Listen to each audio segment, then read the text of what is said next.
Baik, Assalamualaikum warahmatullahi wabarakatuh. Saya perwakilan dari kelompok 6 MK1 akan mengawali mengenai tutorial dan juga interpretasi dari regresi berganda, kemudian akan dilanjutkan oleh rekan saya mengenai asumsi klasik dan juga tutorial dan juga interpretasinya. Baik, langsung saja. Di sini sudah ada data. Nah, ini tinggal dikopas saja dari Excel. Nah, dikopas sampai ke 90 data. Nah, sudah. Kalau itu di copy CTRL-C, lalu kita ke SPSS. Nah, di SPSS ini kita klik kanan dan juga paste with variable name. Nah, kemudian kita ke variable view. Nah, ini bisa diubah dari labelnya, bisa diubah mungkin diubah ke produksi. Kayak nggak usah ada y-nya gitu, kayak ya udah langsung produksi, luas lahan. Terus nanti ini yang ketiga diganti benih. Terus yang keempat nanti ini kan pupuk organik, ya udah pupuk organik aja. Kemudian ke measure-nya ini diubah ke skill.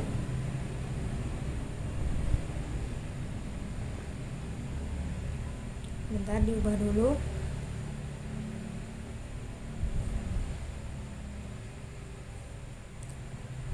Kemudian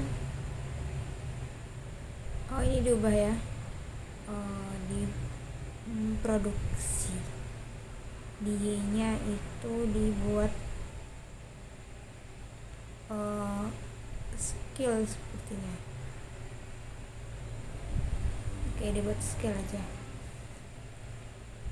Terus lanjut kita ke data, langsung aja.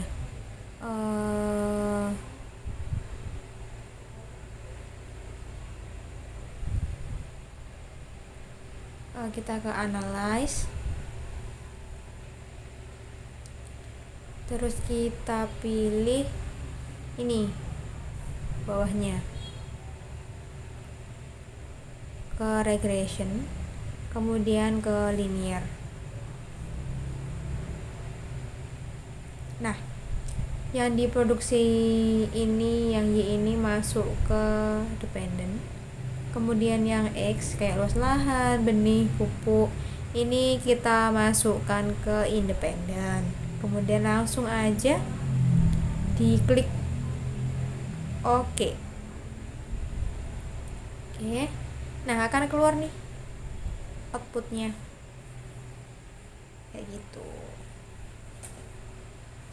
Ada ANOVA, tabel koefisien. Nah, nanti ini dibuat laporan ya. Nah, ini laporannya.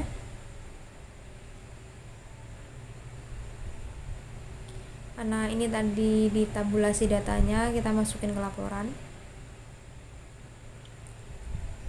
Langkah-langkahnya juga sudah tersedia di laporan. Kayak mulai dari copy data dari Excel, kemudian dimasukkan ke atau impor ke SPSS. Nah, ini untuk interpretasinya.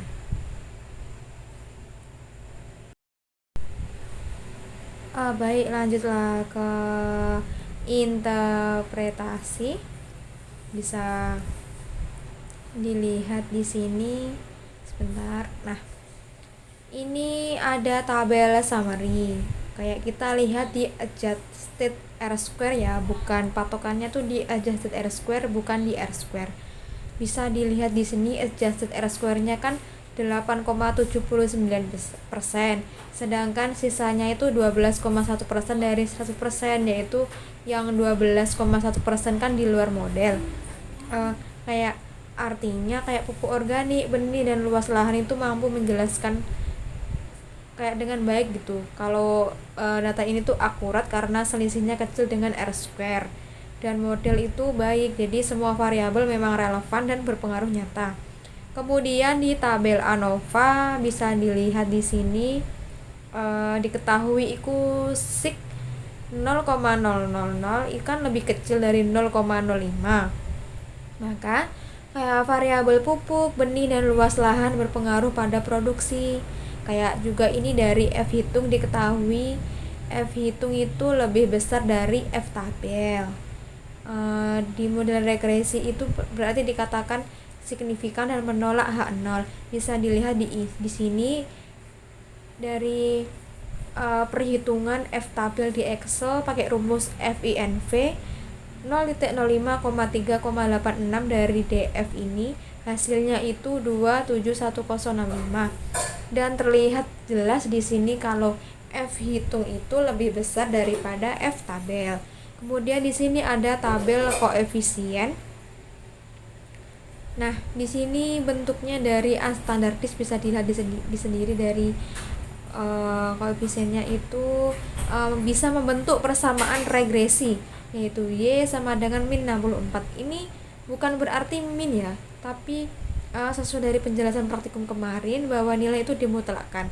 Jadi 64 kali 60 64 titik 160 ditambah 0,437x1 ditambah 5,957x2 ditambah 1,922x3 plus E. Ini E nya itu sebenarnya tidak ada di perhitungan ini, cuman wajib dituliskan gitu.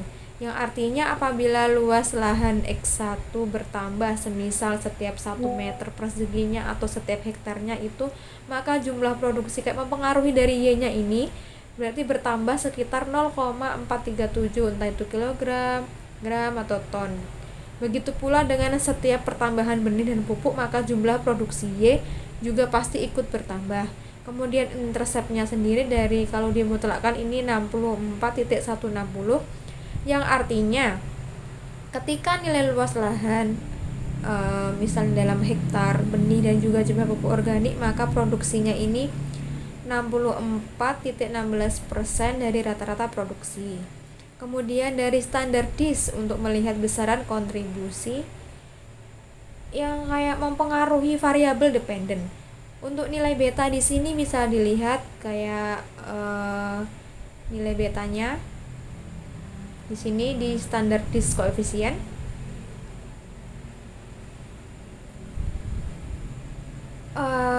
Di sini kayak yang paling besar itu kontribusinya dari benih yaitu 0,623. Maka benih berpengaruh pada jumlah produksi.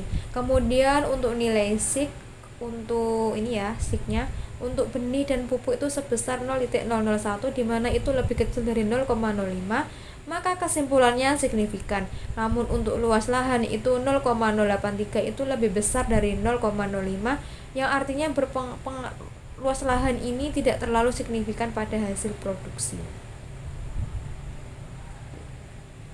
Kemudian untuk T-tabel, semakin besar nilai T hitung dari T-tabel, maka variabel semakin berpengaruh. Rumusnya yang pakai Excel ya, itu pakai sama dengan TINV 0,05,3 DF-nya itu yang ada di tabel DF sebentar. Nah ini, pakai ini yang nomor 3. Maka hasilnya 3,18245. Kayak di mana benih dan pupuk lebih besar dari T-tabel.